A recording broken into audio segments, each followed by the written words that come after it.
Assalamualaikum warahmatullahi wabarakatuh. Perkenalkan, nama saya Ira Siturustila dari kelas A3R1A akan mempresentasikan tentang pengawasan terhadap kas.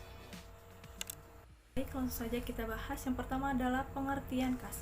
Kas merupakan harta yang paling lancar atau liquid, paling mudah diselewengkan, maka diperlukan suatu sistem dan prosedur akuntansi untuk mencatat dan mengendalikan kas. Kas adalah alat pertukaran yang diakui oleh masyarakat umum dan oleh sebab itu merupakan dasar landasan yang kuat untuk dipakai sebagai alat pengukur terhadap semua kegiatan ekonomi di dalam perusahaan. Alat pembayaran yang dapat diklasifikasikan sebagai kas yang pertama adalah harus dapat diterima umum sebagai alat pembayaran atau diterima oleh bank sebagai simpanan sebesar nilai nominalnya. Yang kedua, harus dapat digunakan sebagai alat pembayaran untuk kegiatan sehari-hari. Setelah tadi pemaparan mengenai pengertian kas, yang kedua adalah jenis-jenis kas. Jenis-jenis kas dibagi menjadi dua. Yang pertama, jenis kas termasuk kas. Di sini ada uang cartal atau logam, uang kertas. Yang kedua, cek giral atau di dalamnya terdapat cek traveler cek. Yang ketiga, wesel bank, wesel pos, simpan di bank atau giro atau tabungan, dan valuta asing. Sedangkan tidak termasuk kas yaitu cek mundur, cek kosong, deposito berjangka, dan money order. Dan selanjutnya kita masuk dalam pengawasan terhadap kas. Sistem pengawasan intern suatu perusahaan berbeda dengan perusahaan lain karena bentuk dan jenis perusahaan bermacam-macam. Pengawasan terhadap kas dapat dilakukan terutama dalam hal yang pertama, penerimaan kas dan pengeluaran kas. Selanjutnya adalah prosedur pengawasan pada penerimaan kas. Yang pertama, harus ditunjukkan dengan jelas fungsi-fungsi dalam penerimaan kas. Dari setiap penerimaan kas harus segera dicatat dan disetor ke bank. Yang kedua, diadakan pemisahan fungsi antara pengurusan kas dengan fungsi pencatatan kas. Dan prosedur ketiga adalah diadakan pengawasan yang ketat terhadap fungsi penerimaan kas dan pencatatan kas. Selain itu, setiap hari harus dibuat laporan kas. Selanjutnya adalah prosedur pengawasan pada pengeluaran kas. Di sini ada 5 prosedur yang ada. Yang pertama adalah semua pengeluaran uang menggunakan cek kecuali untuk pengeluaran kecil dibayar dari kas kecil. Yang kedua adalah dibentuk dana kas kecil yang diawasi dengan ketat. Dan ketiga, penulisan cek hanya dilakukan apabila didukung bukti-bukti yang lengkap atau dengan kata lain digunakan sistem voucher. Keempat, dipisahkan antara orang-orang yang mengumpulkan bukti-bukti pengeluaran, yang menulis cek, yang menandatangani cek, dan yang mencatat pengeluaran kas. Dan prosedur yang kelima adalah diadakan pemeriksaan intern dengan jangka waktu yang tidak tertentu dan diharuskan membuat kas harian. Pembahasan yang selanjutnya adalah mengenai tentang dana kas kecil atau petty cash. Dana kas kecil atau petty cash fund adalah uang yang disediakan untuk membayar pengeluaran yang jumlahnya relatif kecil dan tidak ekonomis bila dibayar dengan cek. Dalam hubungannya dengan dana kas kecil ini terdapat dua metode, yaitu yang pertama ada metode impres dan metode fluktuasi atau fluktuatif. Yang pertama adanya metode impres. Metode impres adalah jumlah dana rekening kas kecil selalu tetap, yaitu sebesar cek yang diserahkan kepada kasir kas kecil untuk membentuk dana kas kecil. Pengeluaran kas kecil baru dicatat pada saat pengisian kembali.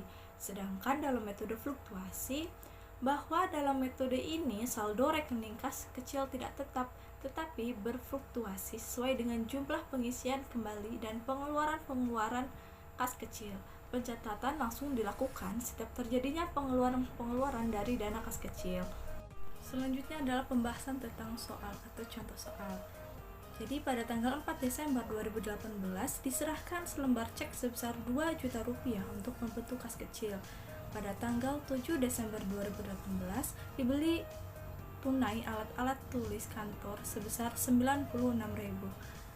Yang ketiga, pada tanggal 18 Desember 2018 dibayar biaya angkut sebesar 275.000 dan pada tanggal 19 Desember 2018 dibayar uang makan untuk para karyawan yang lembur sebesar 150.000. Pada tanggal 22 Desember 2018 beli tunai peralatan kantor secara tunai sebesar 70.000. Dan pada tanggal 28 Desember 2018 dilakukan pertanggungjawaban atas pengeluaran menggunakan kas kecil dan pengisian kembali kas kecil. Yang pertama adalah metode impres. Pada saat membutuhkan dana kas kecil pada tanggal 4 Desember 2018, di sini pengisian dana kas kecil pada kas sebesar 2 juta rupiah. Saat pengisian kembali dana kas kecil pada tanggal 28 Desember 2018, perlengkapan kantor Rp96.000 berada di debit, biaya angkut sebesar Rp275.000 ada debit, uang makan sebesar Rp150.000 ada debit, dan peralatan kantor sebesar Rp70.000 ada debit. Sedangkan kas berada di kredit sebesar Rp591.000. Dan yang kedua yaitu dengan metode fluktuasi. Pada saat pembentukan dana kas kecil tanggal 4 Desember 2018, maka dana kas kecil pada kas sebesar Rp2 juta. Dan pada saat pembelian alat tulis kantor tanggal 7 Desember 2018, perlengkapan kantor pada kas kecil sebesar Rp96.000. Berbeda dengan metode impres, pada metode fluktuasi ini setiap transaksi langsung dicatat. Lalu dalam pembayaran biaya angkut tanggal 18 Desember 2018, biaya angkut pada kas kecil sebesar Rp275.000. Lalu pada tanggal 19 Desember 2018 ada pembayaran uang lembur sebesar Rp150.000. Jadi di sini dicatat sebagai uang makan pada kas kecil sebesar Rp150.000. Lalu pada tanggal 22 Desember terdapat transaksi membeli alat tulis kantor. Jadi yang ditulis adalah peralatan kantor pada kas kecil, yaitu sebesar Rp70.000. Ketika sedang pengisian kembali untuk metode fluktuasi, terserah kepada kasir kas kecil akan menambah jumlah dana kas kecilnya atau tidak. Artinya pada saat kasir menginginkan pengisian sebanyak Rp700.000, maka saldo dana kas kecil menjadi Rp2.109.000. Saldo ini tidak sama dengan pembentukan dana kas kecil sebesar Rp2 juta. Selanjutnya adalah pembahasan tentang rekonsiliasi bank. Apa sih rekonsiliasi bank itu? Rekonsiliasi bank merupakan rangkaian catatan informasi keuangan yang menjabarkan tentang perbedaan kas antara perusahaan dan bank. Perbedaan tersebut dapat dilihat dari catatan bank dengan catatan kas nasabah. Selanjutnya adalah bentuk-bentuk rekonsiliasi bank. Di sini ada 4 bentuk rekonsiliasi bank. Yang pertama adalah bentuk rekonsiliasi bank vertikal atau report form. Yang kedua adalah bentuk rekonsiliasi bank kontrol atau account form. Ketiga yaitu bentuk rekonsiliasi bank 4 kolom. Dan yang keempat bentuk rekonsiliasi bank 8 kolom.